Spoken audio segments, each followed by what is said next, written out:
Chapter 90. The Meeting. After Mercédès had left Monte Cristo, he fell into profound gloom. Around him and within him the flight of thought seemed to have stopped. His energetic mind slumbered, as the body does after extreme fatigue. "What?" said he to himself, while the lamp and the wax lights were nearly burnt out, and the servants were waiting impatiently in the anteroom. "What? This edifice which I have been so long preparing, which I have reared with so much care and toil, is to be crushed by a single touch, a word, a breath. Yes, this self, of whom I thought so much, of whom I was so proud, who had appeared so worthless in the dungeons of the Château d'If, and whom I had succeeded in making so great, will be but a lump of clay tomorrow. Alas, it is not the death of the body I regret, for is not the destruction of the vital principle, the repose to which everything is tending, to which every unhappy being aspires, is not this the repose of matter after which I so long sighed, and which I was seeking to attain by the painful process of starvation when Faria appeared in my dungeon? What is death for me? One step farther into rest, two, perhaps, into silence. No, it is not existence, then, that I regret, but the ruin of projects so slowly carried out, so laboriously framed. Providence is now opposed to them, when I most thought it would be propitious. It is not God's will that they should be accomplished. This burden, almost as heavy as a world, which I had raised, and I had thought to bear to the end, was too great for my strength, and I was compelled to lay it down in the middle of my career. Oh, shall I then again become a fatalist, whom 14 years of despair and 10 of hope had rendered a believer in Providence, and all this, because my heart, which I thought dead, was only sleeping, because it has awakened and has begun to beat again, because I have yielded to the pain of the emotion excited in my breast by a woman's voice.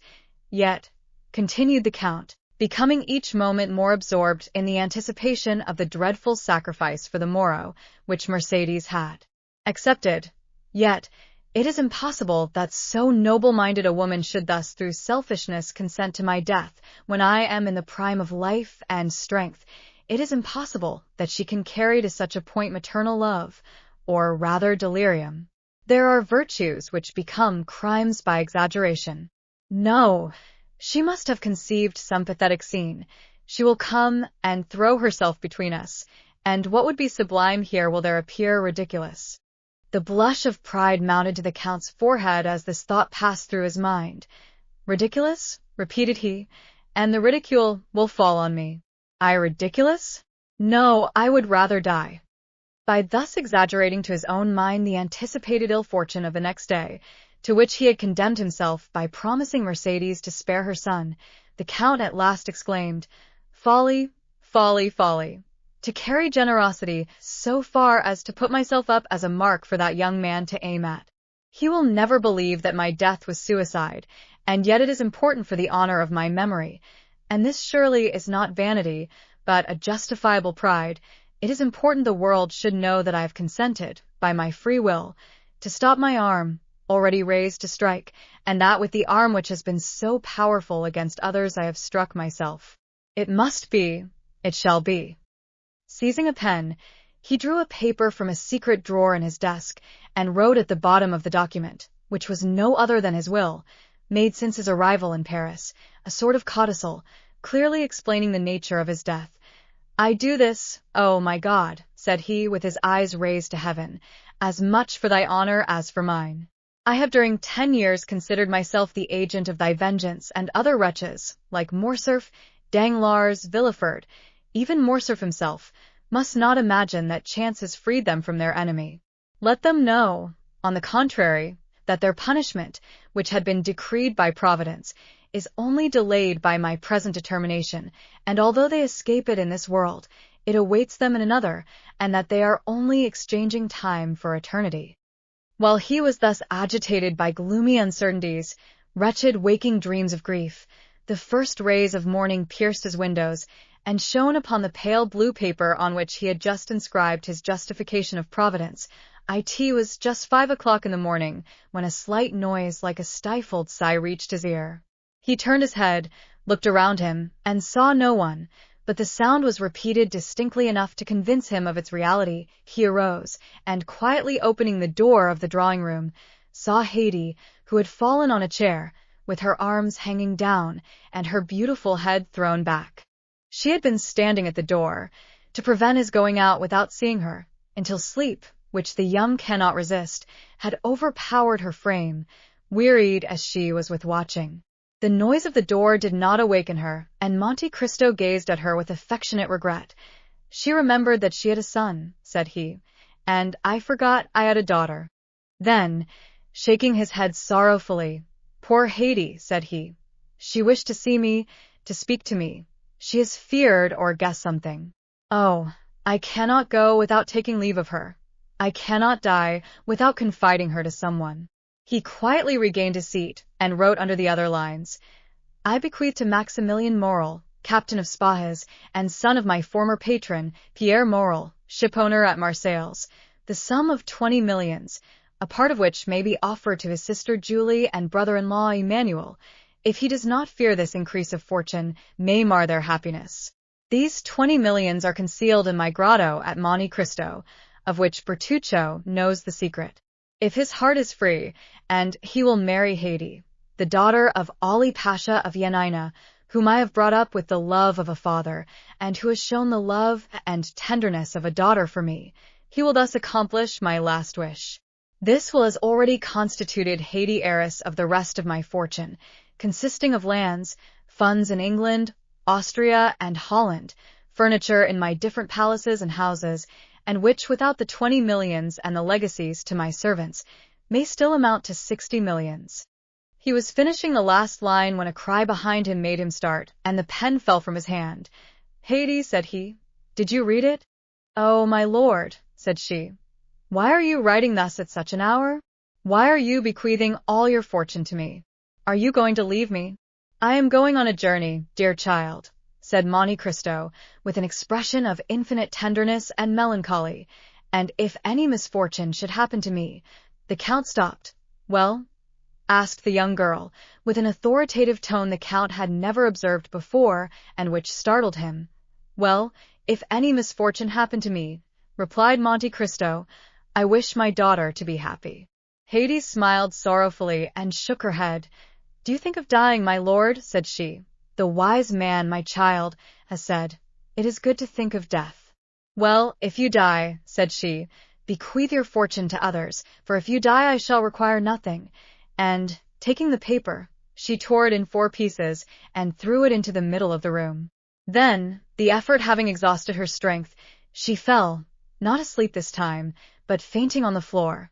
The Count leaned over her and raised her in his arms, and seeing that sweet pale face, those lovely eyes closed, that beautiful form motionless and to all appearance lifeless, the idea occurred to him for the first time, that perhaps she loved him otherwise than as a daughter loves a father. "Alas," murmured he, with intense suffering, "I might, then, have been happy yet." Then he carried Haydée to her room, resigned her to the care of her attendants, and returning to his study, which he shut quickly this time, he again copied the destroyed will. As he was finishing, the sound of a cabriolet entering the yard was heard. Monte Cristo approached the window and saw Maximilien and Emmanuel alight. "Good," said he, "it was time," and he sealed his will with 3 seals. A moment afterwards he heard a noise in the drawing-room and went to open the door himself. Morrel was there. He had come 20 minutes before the time appointed. "I am perhaps come too soon, Count," said he, "but I frankly acknowledge that I have not closed my eyes all night, nor has anyone in my house. I need to see you strong in your courageous assurance, to recover myself." Monte Cristo could not resist this proof of affection. He not only extended his hand to the young man, but flew to him with open arms. "Morrel," said he, "it is a happy day for me, to feel that I am beloved by such a man as you. Good morning, Emmanuel. You will come with me, then, Maximilien?" "Did you doubt it?" said the young captain. "But if I were wrong? I watched you during the whole scene of that challenge yesterday. I have been thinking of your firmness all night, and I said to myself that justice must be on your side, or man's countenance is no longer to be relied on." "But, Morrel, Albert is your friend?" "Simply an acquaintance, sir." You met on the same day you first saw me? Yes, that is true, but I should not have recollected it if you had not reminded me. Thank you, Moral. Then, ringing the bell once, Look, said he to Ollie, who came immediately. Take that to my solicitor. It is my will, Moral. When I am dead, you will go and examine it. What? Said Moral. You dead? Yes. Must I not be prepared for everything, dear friend? But what did you do yesterday after you left me? I went to Tortoni's, where, as I expected, I found Beecham and Chateaurenaud. I own I was seeking them. Why, when all was arranged. Listen, Count, the affair is serious and unavoidable. Did you doubt it? No. The offense was public, and everyone is already talking of it. Well, I hope to get an exchange of arms, to substitute the sword for the pistol. The pistol is blind. Have you succeeded? Asked Monte Cristo quickly, with an imperceptible gleam of hope. No, for your skill with the sword is so well known. Who has betrayed me? The skillful swordsman whom you have conquered. And you failed. They positively refuse. Moral, said the Count, have you ever seen me fire a pistol? Never. Well, we have time, look. Monte Cristo took the pistols he held in his hand when Mercédès entered, and fixing an ace of clubs against the iron plate, with 4 shots he successively shot off the 4 sides of the club. At each shot Moral turned pale. He examined the bullets with which Monte Cristo performed this dexterous feat, and saw that they were no larger than buckshot. It is astonishing, said he. Luke Emmanuel. Then turning towards Monte Cristo, Count, said he, in the name of all that is dear to you, I entreat you not to kill Albert. The unhappy youth has a mother. You are right, said Monte Cristo, and I have none. These words were uttered in a tone which made Moral shudder. You are the offended party, Count. Doubtless. What does that imply? That you will fire first. I fire first? Oh, I obtained, or rather claimed that. We had conceded enough for them to yield us that. And at what distance? 20 paces. A smile of terrible import passed over the Count's lips. Moral, said he, do not forget what you have just seen. The only chance for Albert's safety, then, will arise from your emotion. I suffer from emotion, said Monte Cristo, or from your generosity, my friend. To so good a marksman as you are, I may say what would appear absurd to another. What is that? Break his arm, wound him, but do not kill him. I will tell you, Moral, said the Count, that I do not need entreating to spare the life of M. de Morcerf. He shall be so well spared that he will return quietly with his 2 friends, while I, and you? That will be another thing. I shall be brought home. No, cried Maximilian, quite unable to restrain his feelings. As I told you, my dear Moral, M. de Morcerf will kill me. Moral looked at him in utter amazement. But what has happened, then, since last evening, Count? The same thing that happened to Brutus the night before the Battle of Philippi. I have seen a ghost. And that ghost told me, Moral, that I had lived long enough. Maximilian and Emmanuel looked at each other. Monte Cristo drew out his watch. Let us go, said he. It is 5 minutes past 7, and the appointment was for 8 o'clock. A carriage was in readiness at the door. Monte Cristo stepped into it with his 2 friends. He had stopped a moment in the passage to listen at a door, and Maximilian and Emmanuel, who had considerately passed forward a few steps, thought they heard him answer by a sigh to a sob from within. As the clock struck 8, they drove up to the place of meeting. We are first, said Moral, looking out of the window. Excuse me, sir, said Baptistin, who had followed his master with indescribable terror, but I think I see a carriage down there under the trees. Monte Cristo sprang lightly from the carriage and offered his hand to assist Emmanuel and Maximilian. The latter retained the Count's hand between his. I like, said he, to feel a hand like this, when its owner relies on the goodness of his cause. It seems to me, said Emmanuel, that I see 2 young men down there, who are evidently waiting. Monte Cristo drew Moral a step or 2 behind his brother-in-law. Maximilian, said he, are your affections disengaged? Moral looked at Monte Cristo with astonishment. I do not seek your confidence, my dear friend. I only ask you a simple question. Answer it. That is all I require. I love a young girl, Count. Do you love her much? More than my life. Another hope defeated, said the Count. Then, with a sigh, poor Haidee, murmured he. To tell the truth, Count, if I knew less of you, I should think that you were less brave than you are. Because I sigh when thinking of someone I am leaving? Come, moral, it is not like a soldier to be so bad a judge of courage. Do I regret life? What is it to me, who have passed 20 years between life and death? Moreover, do not alarm yourself, moral. This weakness, if it is such, is betrayed to you alone. I know the world is a drawing-room, from which we must retire politely and honestly, that is, with a bow, and our debts of honor paid. That is to the purpose. Have you brought your arms? What for? I hope these gentlemen have theirs. I will inquire, said Moral. Do, but make no treaty, you understand me? You need not fear. Moral advanced towards Beauchamp and Châteaurenaud, who, seeing his intention, came to meet him. The three young men bowed to each other courteously, if not affably. Excuse me, gentlemen, said Moral, but I do not see M. de Morcerf. He sent us word this morning, replied Châteaurenaud, that he would meet us on the ground. Ah, said Moral. Beauchamp pulled out his watch. It is only 5 minutes past 8, said he to Moral. There is not much time lost yet. Oh, I made no illusion of that kind, replied Moral. There is a carriage coming, said Châteaurenaud. It advanced rapidly along one of the avenues leading towards the open space where they were assembled. You are doubtless provided with pistols, gentlemen? De Monte Cristo yields his right of using his. We had anticipated this kindness on the part of the Count, said Beauchamp, and I have brought some weapons which I bought 8 or 10 days since, thinking to want them on a similar occasion. They are quite new, and have not yet been used. Will you examine them? Oh, Beauchamp, if you assure me that de Morcerf does not know these pistols, you may readily believe that your word will be quite sufficient. Gentlemen, said Châteaurenaud, it is not Morcerf coming in that carriage. Faith, it is Franz and Debray. The two young men, he announced, were indeed approaching. What chance brings you here, gentlemen? Said Châteaurenaud, shaking hands with each of them. Because, said Debray, Albert sent this morning to request us to come. Beauchamp and Châteaurenaud exchanged looks of astonishment. I think I understand his reason, said Moral. What is it? Yesterday afternoon I received a letter from M. de Morcerf, begging me to attend the opera. And I, said Debray. And I also, said Franz.